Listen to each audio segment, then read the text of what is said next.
everyone? Tyler Pyburn here of the Pulse Network, and we have got the 10 Commandments of Fantasy Football. We're talking with FFChamps.com own Bill Enright. Bill, how you doing today? I'm doing great, Tyler. What's going on? Not too much. Let's go ahead and let's get into it, though. We got to start with commandment number 1. We'll count 1 through 5 first off. Commandment number 1, know thy scoring system. Yeah, commandment number 1 is important for a few reasons, because if you don't know what your scoring system is, then you're going to be lost on draft day and you're going to be lost during the season. You need to know how many players are starting each week, how many at each position, how many teams are drafting against you, and when your waiver wire period begins. All those rules are crucial when it comes to preparing for your fantasy football draft, as well as maintaining your team during the season. All right, commandment number 2, we have to stick to thy tiers.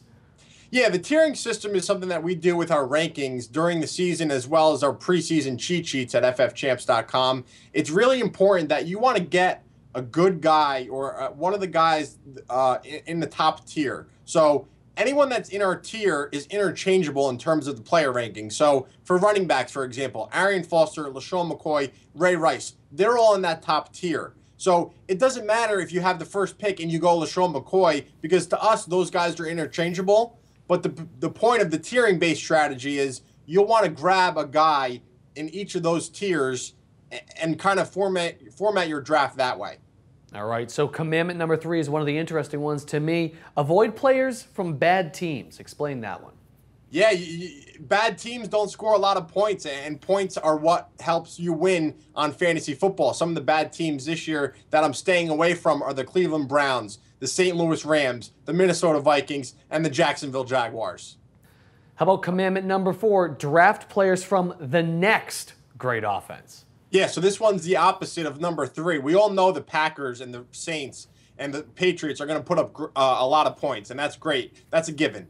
But you also want to grab guys from teams, the up-and-comers, like the Washington Redskins, the Cincinnati Bengals, the Carolina Panthers, and the Denver Broncos. They have a lot of young talent, and those guys are going to start stepping up in 2012. Finally, commandment number 5, wait on thy QB. You know, this one is a very controversial commandment, because a lot of guys like to go after Aaron Rodgers, Tom Brady, Drew Brees, and it really depends on your scoring format. So go back to commandment number 1, know thy scoring. If you're getting 6 points per passing touchdown, then sure, Rodgers, Brady, and Brees are great in the first 2 rounds. But you know what? Guys like Tony Romo, Eli Manning, Phillip Rivers, even Michael Vick are falling to the 5th, 6th, 7th rounds, and you can get great value by drafting them later on and stacking your team with a running back, wide receiver, or tight end in those earlier rounds where you would have been taking the Brady, the Breezes, and the Rodgers. He is Bill Enright of Fantasy Football Champs. I'm Tyler Pyburn of the Pulse Network. That has been commandments number 1 through 5 of the 10 Commandments of Fantasy Football.